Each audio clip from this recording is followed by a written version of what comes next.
Përshëndetje, po ndihni Newsline, unë jam Jeta Kasemi.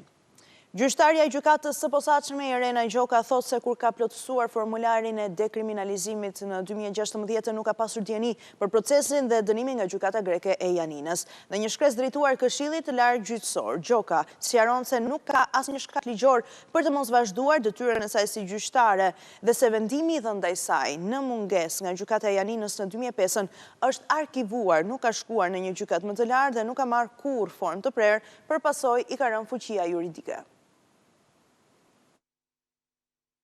Gjyqtarja e gjykatës së posaçme Irena Gjoka thotë se nuk ka pasur kurrë dieni lidhur me procesin gjyqësor dhe dënimin që është dhënë ndaj saj në mungesë nga gjykata e shkallës së parë në Janinë në vitin 2005. Nëpërmjet një shkresë drejtuar Këshillit të Lartë Gjyqësor, Irena Gjoka ka shpjeguar edhe arsyeën sepse ka shënuar që nuk është dënuar në formularin e dekriminalizimit që ka plotësuar në vitin 2016. Fakti i hetimit dhe gjykimit nga gjykata e shkallës së parë Janinë nuk është shënuar nga ana ime në formularin e dekriminalizimit për shkak se te çdo dyshimi të arsyeshëm provohet se nuk kam pasur dieni në tërësi për procesin penal, hetim dhe gjykim të zhvilluar ndaj meje. Personalisht nuk jam njoftuar as zyrtarisht dhe as faktikisht për procesin gjyqësor administrativ apo ndonjë proces tjetër të zhvilluar ndaj meje nga gjykatat greke. Gjyqtarja e posaçme shpjegon se në shtetin grek nuk ka kryer asnjë shkelje të natyrës penale. Gjykata e shkallës së parë në Janinë, e cila ka dënuar Irena Gjokën për veprën hyrje dhe qëndrimi të huajve në territorin grek me 3 muaj burgim dhe 1.500 euro gjob, rezulton që vendimin ta ketë marrë pa bërë asnjë njoftim dhe dënimi me burg është konvertuar në gjob. Çmoj të theksoj se në të gjithë përmbajtjen e vendimit të gjykatës së Janinës të dhënë ndaj meje, nuk përmendet në asnjë moment përcaktimi i shkeljes së pretenduar si të kryer nga unë e natyrës penale, por ajo cilësohet në të gjitha rastet si një vepër, shkelje, e cila parashikohet nga paragrafi 7 i nenit 54 me titull Hyrja dhe shëndrimi të huajve në territorin grek dhe jo nga kodi penal. Irena Gjoka madje pretendon se në vendimin e gjykatës së Janinës janë kryer shkelje, ku thuhet se asaj është sekuestruar pasaporta. As nga përmbajtja e vendimit të gjykatës së Janinës të datës 7/6/2005 nuk rezulton të jetë mbajtur ndonjë proces verbal sekuestrimi në datën 24 i 12/2002 dhe as të jetë kryer ndonjë veprim tjetër me karakter hetimor. Në vendim përshkruhet se pasaporta është sekuestruar me datë 10/2/2004, por unë nuk kam qenë në shtetin grek në vitin 2004. Vendimi datës 7 qershor 2005 i gjykatës së Janinës sipas Irena Gjokës nuk ka marrë formë të prerë. Sipas nenit 473 të Kodit të Procedurës Penale greke, afati për paraqitjen e apelimit për të pandehurit me vendbanim të panjohur është 30 ditë nga dita e njoftimit të vendimit. Ajo shpjegon se përpara se të përfundonte afati i apelimit me datën 17 qershor 2005, është miratuar ligji për shpëtimin e procedurës para gjykatave civile dhe penale dhe dispozita të tjera. Sipas dhe interpretimit të kryer nga gjykata për të drejtat e njeriut, në çështjen Panohu kundër Greqisë më 8 janar 2009, vendimi i dënimit i arkivuar sipas këtij ligji konsiderohet i paqen.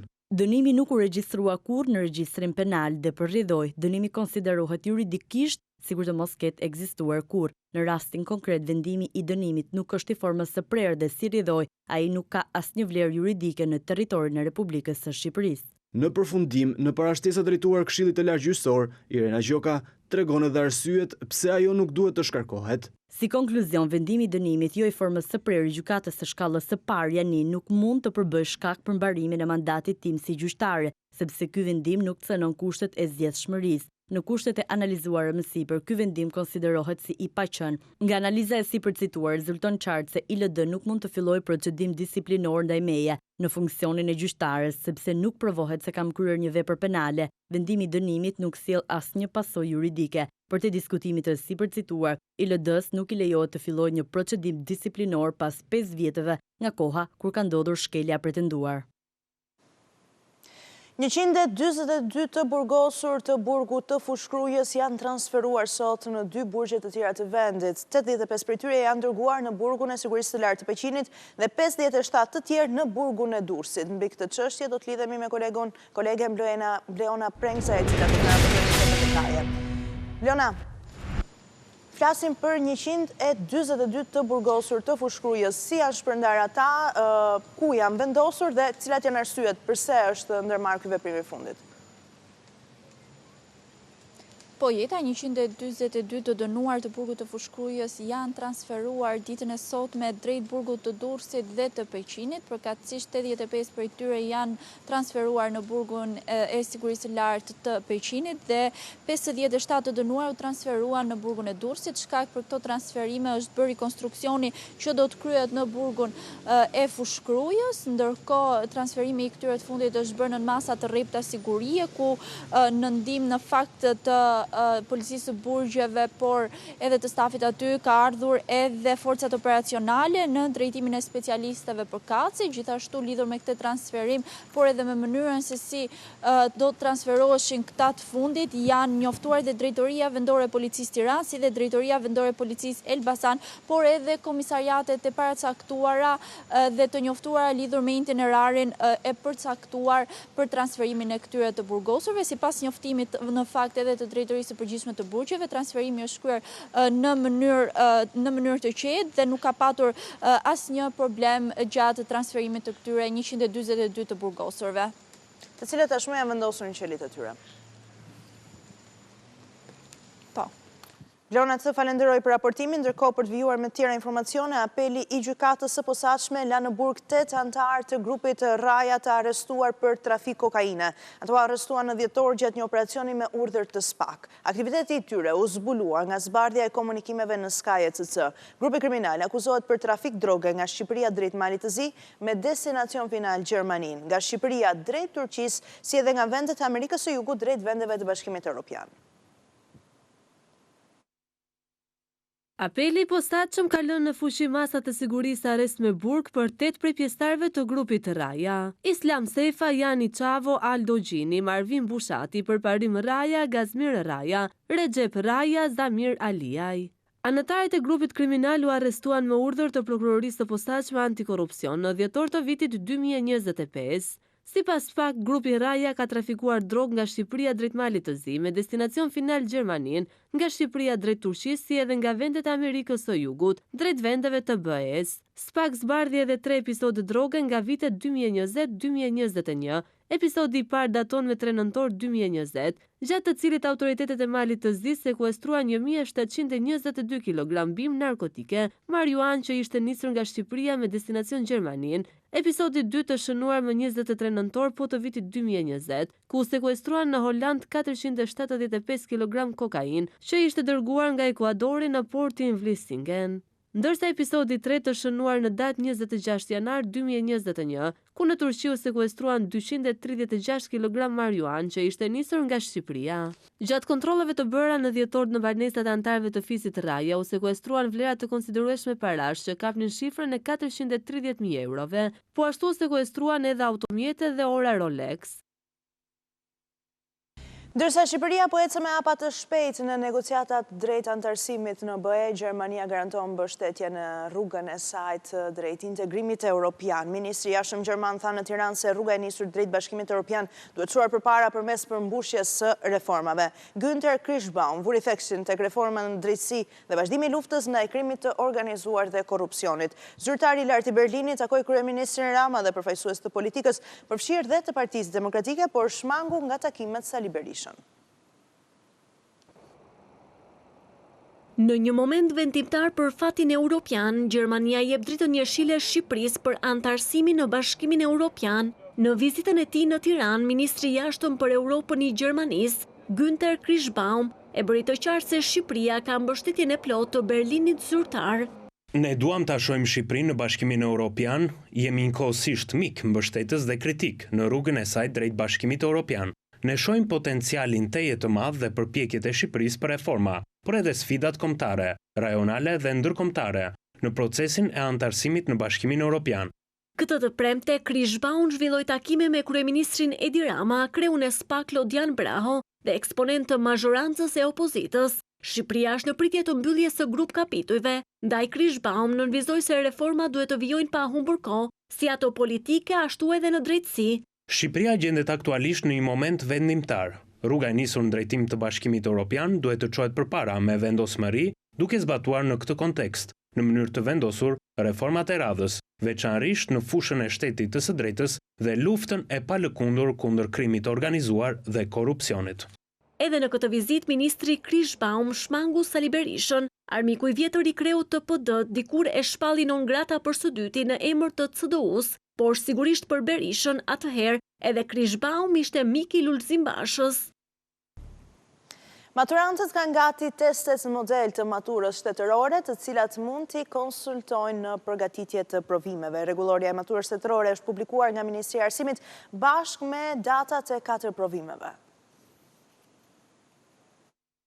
Gjimnazistët që mbyllen këtë vit shkollën e mesme, për provimet e maturës mund të konsultojnë testet model, të cilat janë publikuar në faqen online të Qendrës së Shërbimeve Arsimore.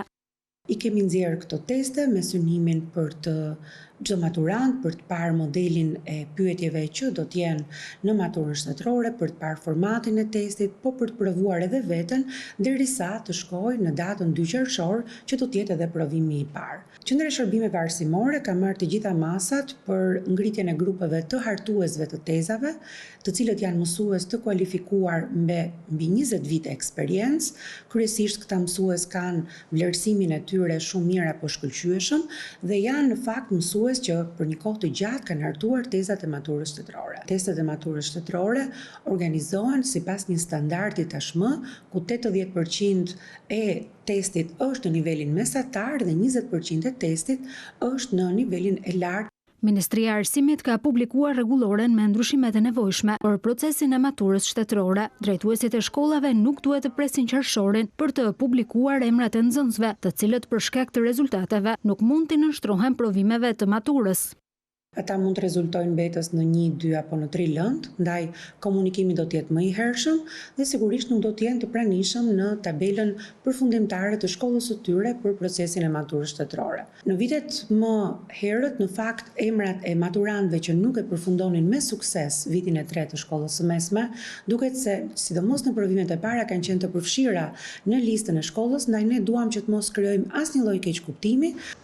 Provimet parashikohet të zhvillohen në mjedise të mëdha. Një mësues do të monitorojë jo më shumë se 15 nxënës, të cilëve ju ndalohet marrja e pajisjeve elektronike me vete. Çdo njëri nga administratorët, përgjegjësit e administrimit që janë prezent aty ku ndodh shkelja e rregullores maturës shtetërore, patjetër që do të ketë penalizim. Rregulloria e maturës shtetërore i ka të përcaktuara qartë, qoftë për përgjegjësit e administrimit, për administratorët që nuk e respektojnë këtë rregullore, ka një komision disiplinor i cili mblidhet dhe merr mas për çdo që nuk e ka zbatuar rregulloren sipas procedurës ligjore. Ndërkohë për maturantët është e qartë marrja e një celulari me vete apo le të themi e një pajisje elektronike e bën ato që të përjashtohet direkt nga mjediset e maturës shtetërore. Do të ketë masa në hyrje të maturës shtetërore për të kontrolluar maturantët në rast të marrjes me vete të ndonjë objekti i cili nuk është i lejuar. Provimeve të maturës këtë vit pritet të nënshtrohen rreth 26.000 maturant. Ato nisin me gjuhën e huaj me 2 qershor, 7 ditë më pas vijojnë me gjuhën shqipe dhe letërsinë, me 16 qershor me matematikën dhe mbyllen me 23 qershor me provimin e lëndës me zgjedhje. Zanati e ndjes qilimave porruhet nga shumë gra që vazhdojnë të nxjerrin nga duart e tyre prodhime tradicionale. Dëshire Maja nga Kruja, prej gati gjysmë shekulli, nuk është ndarë nga të zgjahu, ndërsa qilimet e saj pëlqejnë si nga vendasit, ashtu edhe nga të huajt. Punën që e ka mësuar që në fëmijëri dëshiron ta trashëgojë edhe tek të rejat. Gazetarja Aigena Korbi na njeh me artizanën.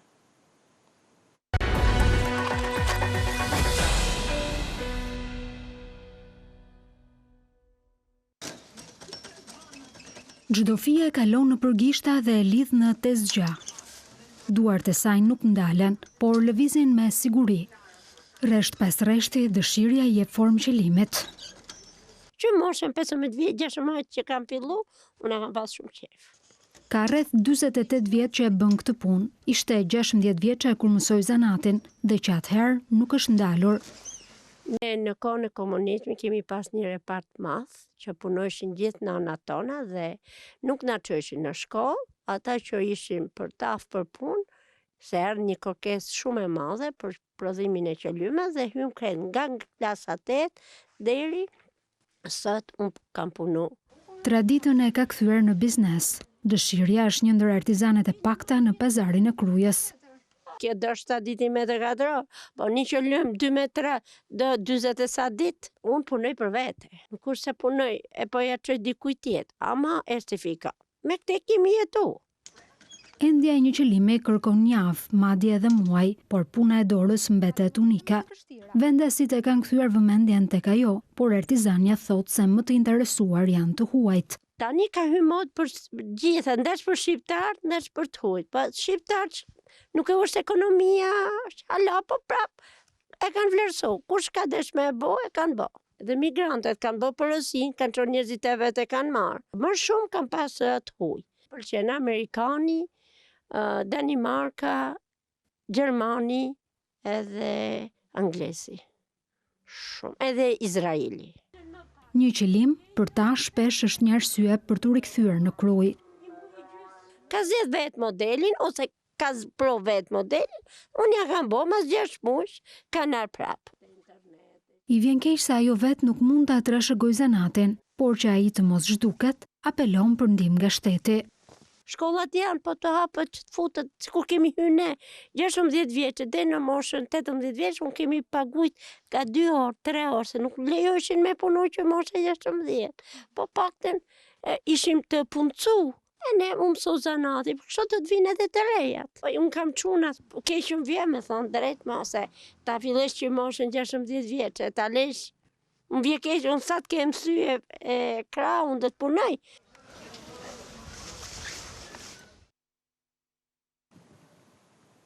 Përfundojmë këtu edicionin Newsline, unë ju rikujtoj se të gjitha këto informacione dhe shumë të tjera mund t'i gjeni në web faqen tonë, abcnews.ai, njëkohësisht dhe transmetimin tonë të drejt për drejt mund të ndihni në valët e radios në frekuencën 105 FM. Unë ju falenderoj për vëmendjen, bashkë mirëpafshim.